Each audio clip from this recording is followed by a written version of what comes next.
Hi, so you can see my title is how Life360 went from a 6-week release cycle to a 2-week release cycle.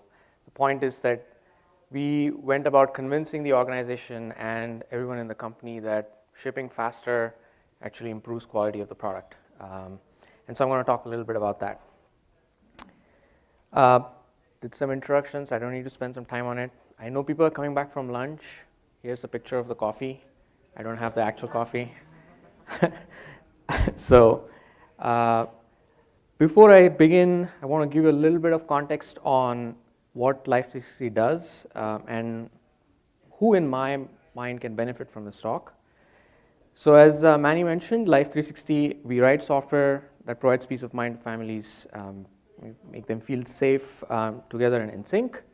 One of the coolest features that we worked on last year was that using phone sensors, we figured out how you could detect that if a car is in a crash, and then if you are in a crash and we detect it, we automatically send you ambulance or any sort of 911 kind of help.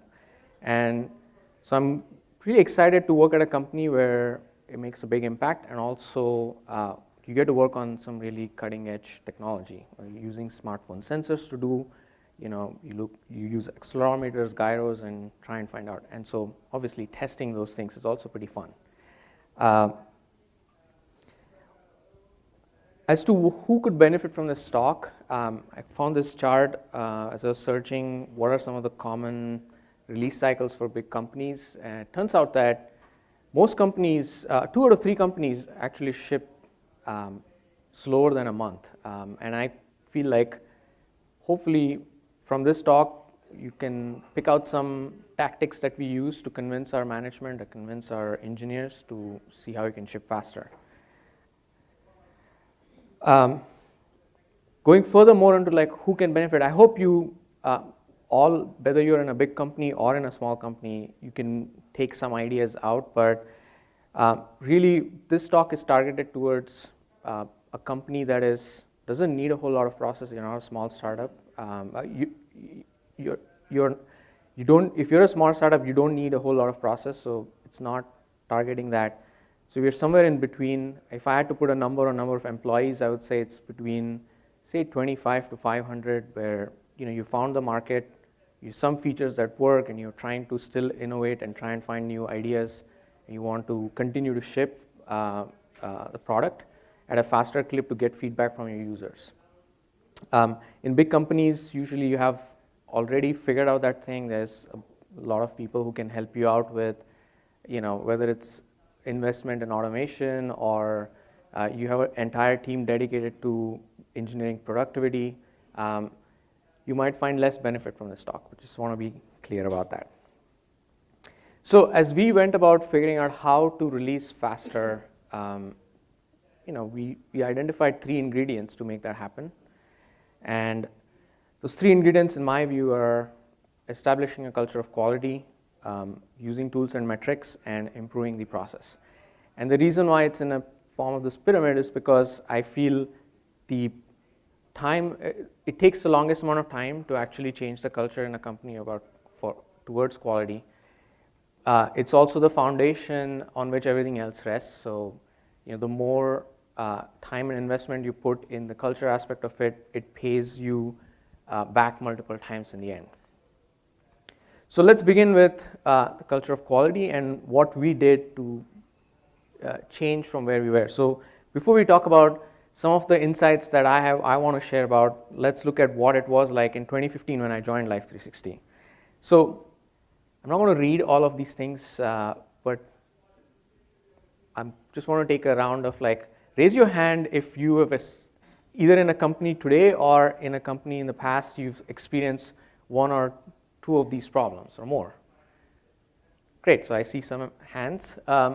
So this is not something unique to Life360. It happens. You're a small company. There is a lot of chaos going on. You're trying to find the right product, right market, and so you don't really focus on a lot of these things. But where we were in our phase, we wanted to start building this culture and start changing and becoming a little bit more organized about this.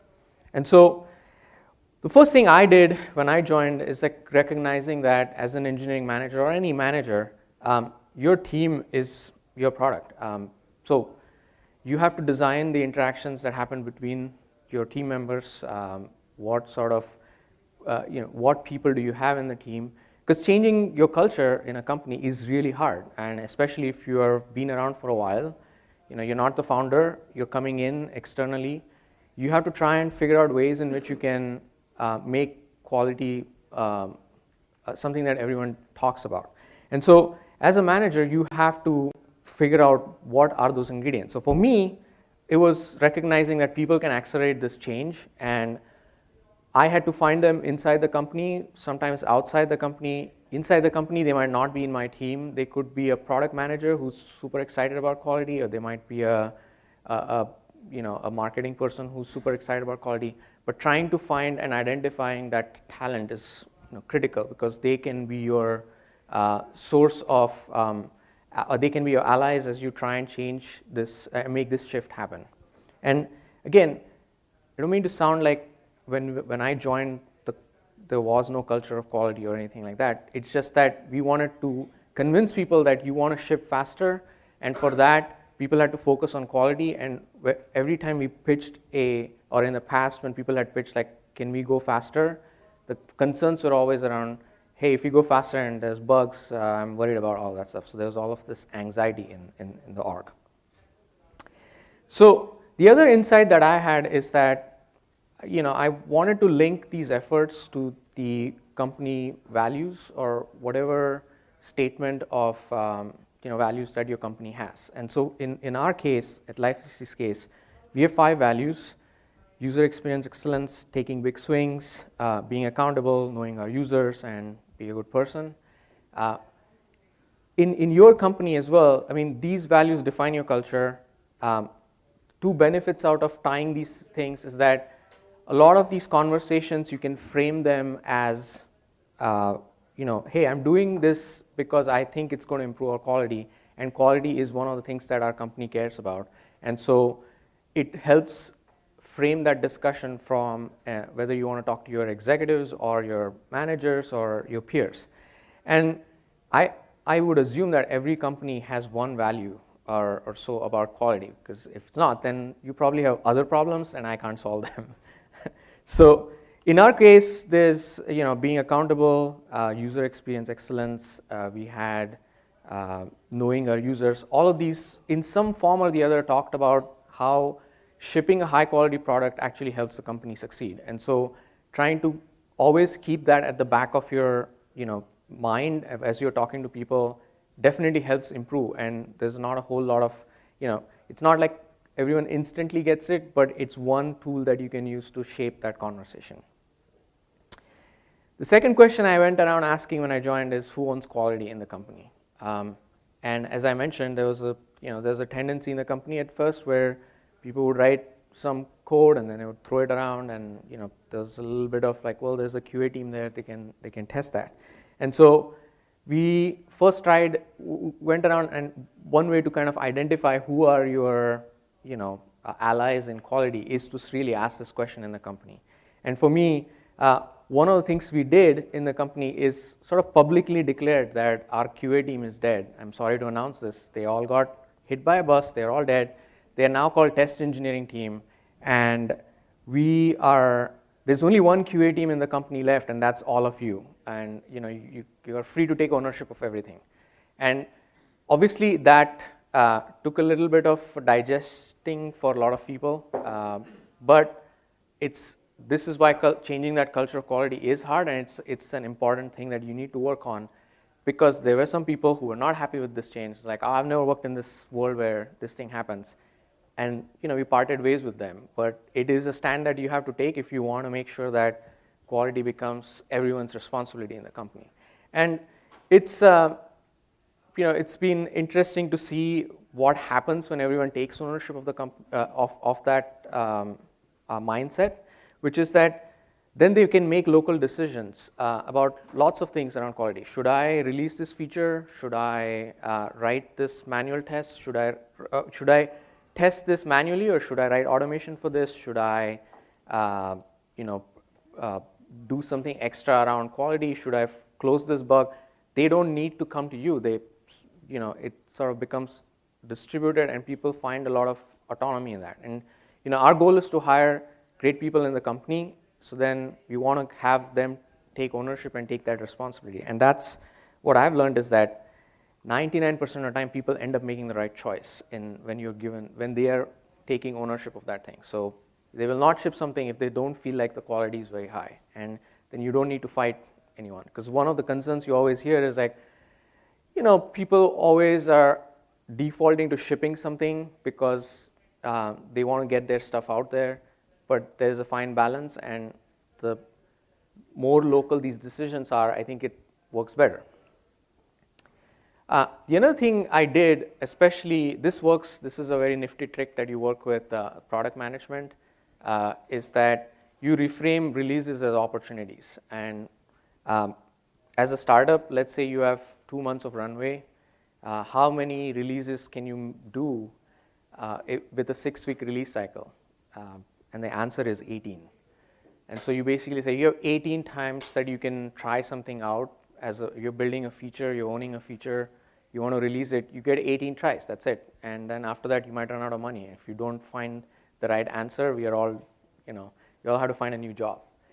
But hey, if I reduce the release cycle to 2 weeks and I ship faster, you get 50 attempts at finding out whether something is working or not. And I don't know why it works, but it worked with the product management team in our company, and they were all behind it, like, yeah, we want more releases, go for it. So try it out. So the combination of all of these things, so this is a picture I took last week or this week, is that every 2 weeks, we, as a company, come out and sit in the front and spend an hour or 2 hours just testing our product. And it's not going through a giant checklist of manual test cases. There are some of them that we might do, but it's all locally. So there's this team that's sitting here, they're figuring out their feature, or they're rotating and testing someone else's feature. And it just goes around, and no one, because everyone is sort of coming together and sitting, it's also a great community sort of building event in the company. And in our company, testing location is also hard. You can only test certain features when you're sitting in an office. So sometimes people just take a walk and try and trip geofences and do interesting stuff. So it's become almost like a part of our DNA now, where everyone who joins the company, they feel like, oh, this is something unique. I haven't seen this before in other places. So in the last round, we are in the middle of this redesign, for instance. We're trying to redesign our app, and we created a regression thing for just this new UI that we're building, and 100 bugs were filed from different people around the company, and it was great. People, and the good thing is that because everyone's sitting in one place, you can go and talk to the engineer and also ask them, like, hey, I saw this thing, is this a problem? And they might say, yeah, that's a problem, file a bug, and it was great. So pretty excited and pretty proud about where we have come today by using some of these tactics, at least in shifting the culture and making it a focus for the entire company and not just the QA team. So the second thing I worked on is tools and metrics. Again, here's the state when I joined in 2015. So we had a few tools that we used. They were not being used or not being monitored by everyone, or at least they were not monitored periodically. We didn't have quality dashboards anywhere in the company. Maybe once in a while, someone would pick up, open up one of these tools and see what's going on. Maybe you see Google Play Store or one of those dashboards there. And then for us, because we are a background location app and we use sensors and we use all kinds of hardware on the phone, battery is a pretty big concern for us, and the regressions on those were very common. We didn't have visibility into it, and they were very disruptive. So every time we released, there was a almost sense of anxiety of have we changed something that could completely use a battery where we would have to roll back or hotfix something. So everyone has heard about this quote. Peter Drucker said, "What gets measured gets improved." Clearly, we took a stock of all the different metrics that we had, crash rates, background battery usage, store reviews, code coverage. There was bits and pieces everywhere, but we sort of collected that in one place. One of my most favorite moments here is like battery testing in this company is super hard, and so some of the engineers built this tool which is called Umlaut internally, and it gives us a sort of like an X-ray into how our app is using all kinds of resources in it. And so, we get much better battery results now when we do testing, and we release to beta channel, we can monitor all of that stuff. So that's been great to see. And sort of dovetailing on that same point, one other insight that I have is like great engineers love to solve hard problems, right? And the trick that I have is that it's almost like a reaction that people have where if you just give them a hard problem, whether it's in testing or it's in product, if you have an engineer who's curious, they will go and try and find a solution to it. It's just like their default behavior. And so we have plenty of testing problems, hard problems in testing. Location testing is really hard. You can't sit in one place and just claim that everything is working fine. Measuring battery consumption is hard. The battery reports that you get through the iOS and Android battery meters, they're pretty poor. I mean, you don't know how it's attributing battery to your app versus other app. And so we couldn't just live by that, and we couldn't also ask our users, because we don't want to ask our users like, hey, is Life360 using a lot of battery? Because they might, oh yeah, it's using a lot of battery, I should uninstall it.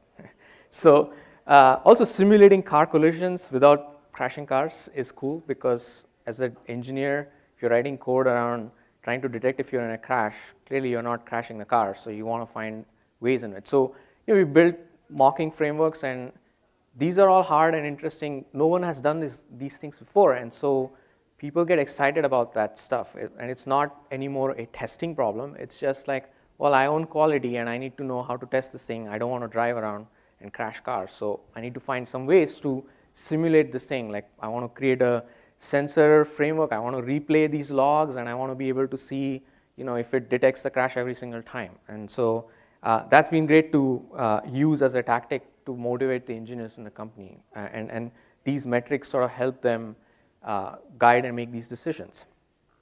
The other thing I also found is like, good engineers hate losing. And so what I did is I did some research when I first joined, and the first impression that I had when I joined is like we were crashing 3% for our users daily. So that's, I don't know what the exact number is, but somewhere like 40,000 users were experiencing a crash on a single day, and this is 2015. And so I went around, I think there's a company, they call Apptelligent right now. They had put out this survey, and it said that apps usually crash around 4% per day. And so we challenged the team to be at 0.1%. And of course, we didn't say like, we have to do this in 2 weeks or we have to do this in 6 weeks. We just said, well, it would be great if we can get to 0.1%. And that picture, by the way, is the last release that we have, which is 15.6, and the stability is at 99.9. So we did achieve that. And the point is like when you show them that the average crash rate is 4%, but if you are a shopping app, the crash rate is somewhere around 0.1%, because when your company depends on people purchasing stuff, they don't want you to crash. And so the engineers in those companies are putting in a lot of effort to eliminate all these crashes.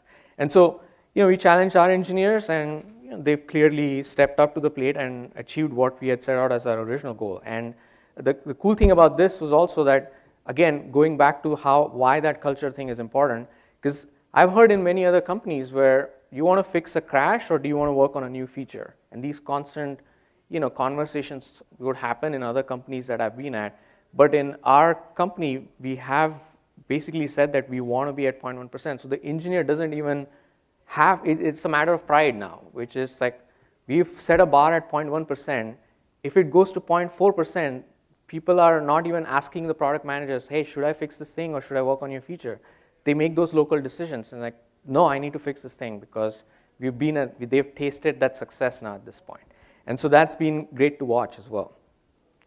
And the other insight I had is great engineers also love quick and early feedback. One of the things that we have done is we have these rotating champions that we create where they look at crash rates. So it's one thing to have metrics, but then someone has to constantly pay attention to it. And if you just put it on one person, then what happens when that person has to take a vacation, or they're sick or whatnot. And so we have these champions who rotate around. They look at these metrics for those 2 weeks or 4 weeks. That's their focus. They are the first point of contact for raising an alarm if the crash rate is going down, or if the battery numbers are going down, or if there's a translation error that came back from the tool that we use. And the other thing we've convinced our engineers is also, by releasing quickly, you are reducing the distance between your code and your bugs. So if you are releasing in 6-week cycles, you are writing some code today, the feedback that you get for that code is probably 7 or 8 weeks out, because that's how long it takes to get some feedback back from your users. And so now that's like 2 months down the line. You don't know what you've done 2 months before, and so the bugs that you fix at that time, you've lost all that context. And it's much better if I can give you that feedback in 2 weeks and say, hey, that thing you worked on 2 weeks back, there's a bug, there's a crash, and it's very easy to solve that pretty quickly. And the funny thing is that because you're fresh and you are working on nearly the same thing, the quality of the bug fix also is better, because now you're not making more mistakes in that bug fix 8 weeks down the line. And so that has increased the quality as well. So this is how it looks like today. We have a dashboard. It's in the middle of a hallway. Everyone goes by and they see it. There's an Android pre-commit thing you can see. There's an umlaut battery chart. There's a Jira P0 bug status. So things have been working pretty well after that. Here's we use Slack as a tool for just notating who are the release champions today, and they are sort of called out every cycle, and they who's going to watch for translations, who's going to watch for battery, who's going to watch for bugs, and that sort of stuff. So that's worked out really well. So third piece is the improving process. Again, raise your hand if you've seen this in your company before, where someone says like, well, it's ready when it's ready. I'll ship it when I feel like it's ready. Or not having multiple hot fixes, or not having ways to roll out features. So one of the things that I've learned is that constraints breed creativity. So for me, it's what we've done is that over time, now we are able to just publish our calendar for the entire team. And so this is our 2018 calendar for releases. And so we have these 3 channels: the alpha channel, beta channel, and Play Store. They all get staggered and they get released every 2 weeks. And the point is that engineers know this well ahead of time. They can plan their vacations, they can plan their features where they want to ship in. And there's no penalty to miss a date, because another one coming in 2 weeks. So it helps them make, again, local decisions around, hey, I don't think this code is ready. I want to take another 2 weeks to do that. And so in some ways, making this constrained has created a lot of other tooling around it that has helped our team make smarter decisions. And then one of the things that, I don't know if people have heard about this, the tragedy of the commons. We used to all use our GitHub or code base, but it would all be, everyone would build their own builds and throw it over to our QA team in the past. And what we've gone towards is more of a trunk-based development approach, where everyone ships in the main code. So you get quick feedback if you've written something that clashes with someone else. And then we have a system called feature flags, which you can still ship your code, but it's not visible to our end user. And right now in the Life360 app, there's probably features that are going to go out live in 3 months down the line, but it's still being worked on in the same code base. And that way, everyone can see it. The code reviews happen on the same code base. And so we also eliminated 5 or 6 days of merge hells, because if everyone was working on their own branches and then merging in at the last minute, we would end up finding these giant conflicts where some engineer didn't know this other engineer was working on this piece and had overwritten some stuff. So that's worked out well. One other insight that I had is that robots don't negotiate with engineers. And so I just used a lot of automation to blame the automation. So as an instance, every Tuesday, every other Tuesday at 9:45, there's a script that goes off, builds the app, creates a version, and just pushes it out to the Google Play Store or an Apple. And so no one knows how to stop it. And clearly, some people know how to stop it, but we don't. We just plead ignorance on that. And what ends up happening is that everyone knows 9:45 on Tuesday morning, every 2 weeks, the code is going to go out. So better get your stuff checked in, or tell people like you're not going to be able to make it, because I don't think we can stop it. So no one, even the CEO doesn't come in and say, hey, can you make an exception and stuff. So that's been working out really well. And then, of course, we have the standard, we use Sauce Labs, obviously, for automation, and every check-in that we do in GitHub, if it fails at UI test or it fails the unit test, we basically stop the check-in. And if you can blame GitHub and blame other people, not your engineers or test engineers, it's even better. So I highly recommend using automation for doing some of this stuff. And then, I don't know if people know Alberto Savoia. He was at Google. He invented this term called prototyping. He used to say that first test the right things before testing it right. And so the question is always, how do you decide what to automate, what not to automate? Clearly 100% of automation of a useless feature is 100% of waste of time. And so you have to try and find a layered system of testing. So we use unit tests, we use some automation, we do use the bi-weekly, company-wide testing where we get out in front and do some exploratory testing of scenarios. We do use our beta channels to get some early feedback around crashes and things like that. And so we use a lot of these different techniques. So the idea is that once the feature is sort of built, then go back and retrofit some automation as needed. And our engineers have been pretty good at.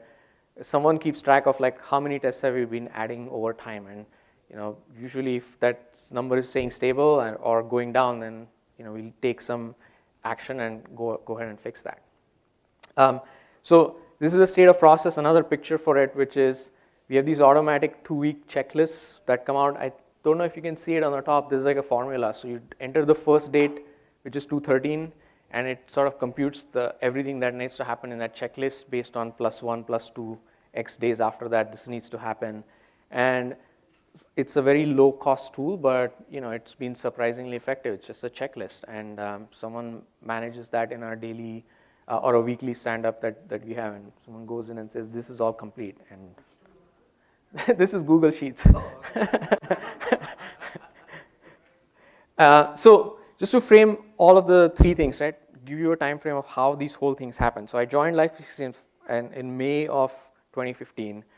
It took us about 5 months to do some of the cultural stuff, but also start thinking about trunk-based development and feature flags. So October 2015. We made a public announcement at the beginning of 2016 and said, we are all QA team. There's no more separate QA team. This is all on you. We then gradually moved to a 4-week release cycle the next month. We encountered some of these challenges where some of the automation was not there in place, and so we had to make sure that we're finding the right balance at that time. And then in 4 months, we basically said, let's bite the bullet and go and do this 2-week releases stuff. And we've since been on that, and it's been pretty successful. Now there's someone in the team who's like, hey, why not 1-week releases? So maybe I have to think about what to do in a 1-week release cycle. But it's something that a team is probably going to think about and figure out. So all of this is great. You're shipping faster. Intrinsically, we all understand that that's a good thing to do. But really, how does it help Life360? Has it improved anything? So I just have 3 metrics. So our average store ratings are 4.7. It has only gone up, not gone down. Our user retention since 2015 has gone up by 37%. I asked the analytics team to find out what it was back in 2015. And not all of that is obviously because of this faster release cycle, but it did not affect that. We were able to release new features, but also keep that pace up, and that has made sure that the users feel that as well, and they are retaining much better in the app. And then we have this customer NPS, customer satisfaction number, which we ask on a scale of 1 to 10, how likely are you to recommend? And the number goes from -100 to +100. And we used to be at 17, and we've slowly been marching up. Our goal for this year is to go to 50, and 50 is a pretty strong number. Like I think Netflix or Amazon is somewhere around 60 to 70 in those range. So, I've been pretty proud about how we've been able to impact that, and how we've been able to consistently get positive feedback from our users. So summary, 3 things: shift culture, make quality the focus of your team, use metrics to show the team areas to improve, and then gradually change process to add more and more automation to release faster. And that's it. Thank you. Thank you for attending. I can take some questions if you have. Yeah. So how many? Oh, so do you use Appium with Sauce? Yes, you do use. So how many UI automated tests do you have? I don't have an exact number. Probably 70 or 100. Between 70 or 100 is what I would think. But I think it depends on the number of features that you have in the app. Okay. And they usually stay around that number? Does it Well, it grow depends. to 150? If you add a new feature, we would add new tests for that. And we try and start with like the high priority test cases and then go on. In some of our features like crash testing, there's no UI. And so there's no UI automation in that, right? But you need to run unit tests for that. So, yeah. And do you run this test with every check-in? We run a smaller subset, I think. We call it sort of acceptance test for every check-in. And then there's probably a daily or nightly build that goes on and does the entire suite. And someone's looking at that. And we have a Slack channel for doing. Do you consciously try to keep it under 100, like UI tests? No, not like. Maybe it has come down to an equilibrium of 100, but I don't think we have thought that much into what that ideal number is. Okay. Yeah. Okay. In fact, I think that it's probably going to go down a little bit because we're doing a redesign, and so we're going to have to retrofit a lot of that stuff back up again. Yeah? You're releasing every 2 weeks, and that's a mobile application, right? Yeah. So every time when you release, customer has to install a new application. Yeah. Every 2 weeks, he's got a message. Yeah. How do they like it? More often than not, they like it. So nowadays in mobile apps, you don't really get a notification. You get auto-updated. So you sleep at night and the Android app or the iOS app just automatically upgrades your app for you. So you don't get that notification today. It used to be a problem when we started, but by and large, the feedback that we got is like, if people are complaining about a bug and you can actually show them in 2 weeks that you fixed it, they're actually happier. And I had an interesting case where one of our users is our board member, and he didn't know that we were doing all of this stuff. And No, I'm not notifying my users that I have a bug and I fix it, right? Yeah. You found the bug, you fix it. If you every 2 weeks say, okay, I found the bug, I found the bug, I found the bug, they will say drop it. They will not load the application. So you probably not telegraph this knowledge. So you just upload the application, Yeah. new one. Okay. yeah, and sometimes there's new features that we announce, and they get rolled out as well. Hi. So you mentioned that you distribute the QA across all the developers. Yeah. So for automation, who owns it? Like, how does it work out? So the test engineering team owns the infrastructure for automation. They make sure that they are, keeping the system stable. So the decision whether you want to use Sauce Labs or some other tool, the decision gets made by the test engineering team, and they create the sort of infrastructure for doing that.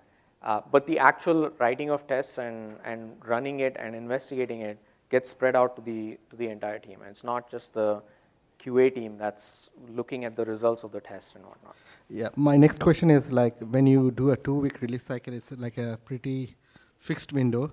How do you size the kind of like how much work the developers will work on? Because kind of it's. So that's the beauty of it. I don't size it. It's the developers who size it themselves. They know their velocity, they know their pace. They'll decide I can finish this thing right now. Sometimes they don't do anything that gets released in that 2-week cycle, but it's just checked into the code. It gets shipped, but it's turned off. Like the UI hooks are probably not there. And we have a beta channel where you might be able to turn it on and test it out. But otherwise, that's the beauty of it, which is the local decision making that engineers get. So beta channel, like what is this channel? It's a separate, so on iOS you have test flight where you can release something, and on Google now they have the beta channel as part of your, when you upload the app, you can also upload it to a beta thing. I know I'm running out of time. Yeah, but we did. I'll be back if you have any more questions, so feel free to come back. All right, thank you. Thank you.